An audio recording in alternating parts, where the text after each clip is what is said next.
বিশেষ কোনো দিন আর বিশেষ কোনো অনুষ্ঠানে আমাদের বাঙালিদের কিন্তু মিষ্টি জাতীয় খাবার না হলে একেবারেই জমে না। আজকে আমি আপনাদেরকে শবে বরাত স্পেশাল সুজির হালুয়া রেসিপিটা বানিয়ে দেখাবো।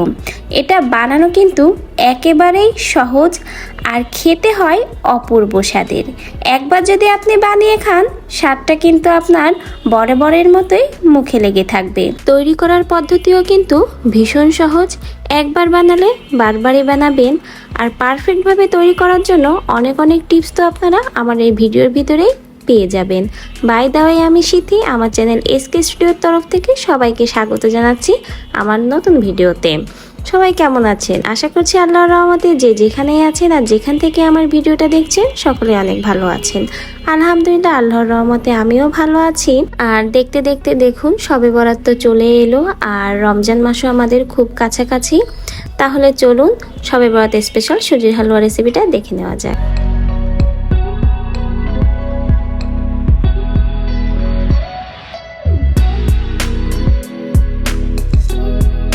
হালুয়া করার জন্য চুলায় একটা প্যান গরম করে নিচ্ছি।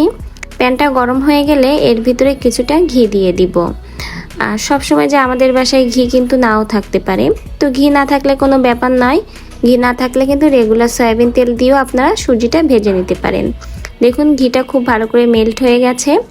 আর এখন আমি একটু প্যানের চারদিকে ছড়িয়ে দিচ্ছি। আর তারপরে এর ভিতরে আমি সুজি দিয়ে দিব। সুজি দিয়ে ঘির ভিতরে কিন্তু একেবারে চুলার হিটটা লোতে করে ভাজতে হবে। হাই হিটে বা মিডিয়াম হিটে দিয়ে কিন্তু ঘির ভিতরে বা তেলের ভিতরে সুজি ভাজা যাবে না। তাহলে কিন্তু অল্প সময়েই সুজিটা লাল হয়ে যাবে, ঠিকঠাক ভাজা হবে না। আর সুজিটা যদি আপনি ভালো করে ভেজে না নেন, তাহলে যখন দেখবেন হালুয়াটা রান্না করা হবে, খেতে কিন্তু অতটা ভালো লাগবে না। এজন্য লো হিটে রেখে ধৈর্য সহকারে সুজিটা ভেজে নেবেন।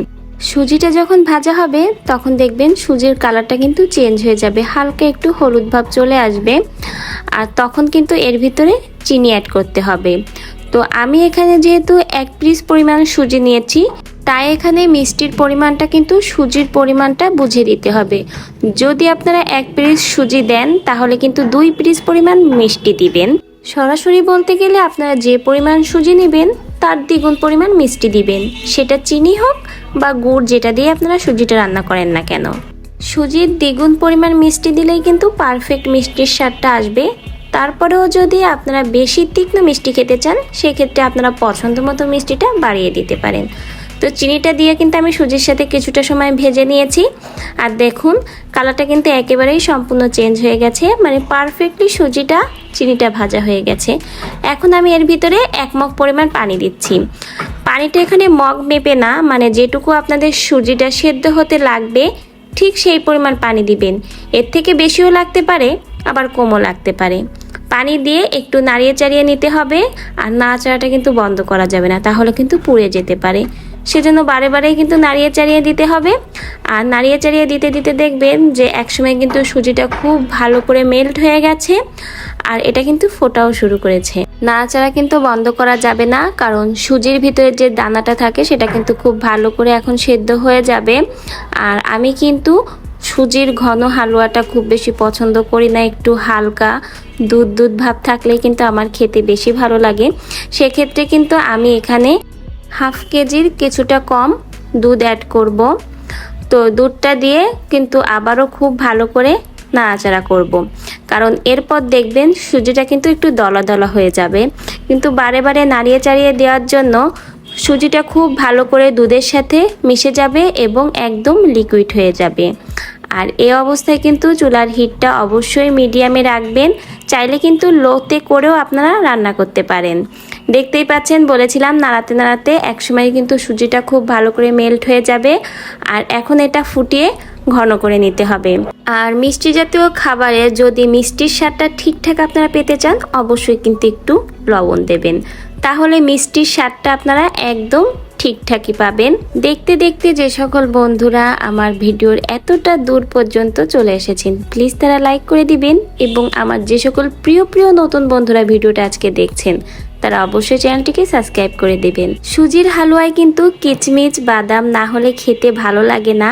তো এখানে আমি 2 ধরনের বাদাম, কিচমিচ আর 3-4 টুকরার মতো দারুচিনি অ্যাড করে দিব। এটা কিন্তু একদম সুজি রান্নার শেষ পর্যায়ে দিয়েছি, যেন অ্যারোমাটা খুব ভালো করে সুজি খাওয়ার সময় পাওয়া যায়। আর এরপরে কিন্তু আরও কিছুটা সময় নাড়িয়ে চাড়িয়ে যে বাদাম কিচমিচ দিলাম এটা একটু মিশিয়ে নিব। আর সুজির ঘনত্বটা কিন্তু আমি খুব বেশি ঘন করব না, কারণ যখন ঠান্ডা হয়ে যাবে তখন কিন্তু সুজি অনেকটাই ঘন হয়ে যায়। আর সেজন্য বারে বারে নাড়িয়ে চাড়িয়ে দেখব, আর কাঠিটা একটু উপরে উঠিয়ে দেখব যে কাঠির গায়ে সুজিটা ঠিকঠাক লেগে যাচ্ছে কিনা। যদি দেখেন এরকম ঘন হয়ে লেগে যাচ্ছে তাহলেই বুঝতে পারবেন যে সুজির ঘনত্বটা ঠিক আছে, এর বেশি আর ঘন করা যাবে না।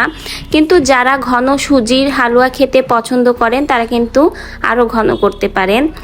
তো আমি কিন্তু আর বেশি ঘন করব না, আগেই বলেছি একটু নরম দুধ দুধ টাইপের সুজির হালুয়া খেতে আমার বেশি ভালো লাগে। সেজন্য এখন কিন্তু সুজির হালুয়াটা আমি নামিয়ে নিব আর গরম গরম পরিবেশন করে নিব। যারা সুজির হালুয়া রান্না করতে গেলে ভাবেন অনেক ঝামেলার বিষয়, অনেক সময় লাগে, তারা কিন্তু একবার আমার মতো করে এভাবে সুজির হালুয়া রান্না করে দেখতে পারেন। একবার যদি বানিয়ে খান কিন্তু মুখে স্বাদ লেগে থাকবে, বারবারই বানিয়ে খাবেন। তো অবশ্যই কমেন্টে জানাবেন কেমন লাগলো আপনাদের কাছে আমার আজকে শবে বরাত স্পেশাল সুজির হালুয়া রেসিপি। আর খুব বেশি ভালো লাগলে শেয়ারও করবেন, আর অবশ্যই আমাকে উৎসাহিত করবেন যেন এরকম আরও নতুন ভিডিও আপনাদের সাথে শেয়ার করতে, কারণ আপনাদের উৎসাহ পেলে আমি এরকম আরও ভিডিও আপনাদের সাথে শেয়ার করব। সকলেই ভালো থাকবেন।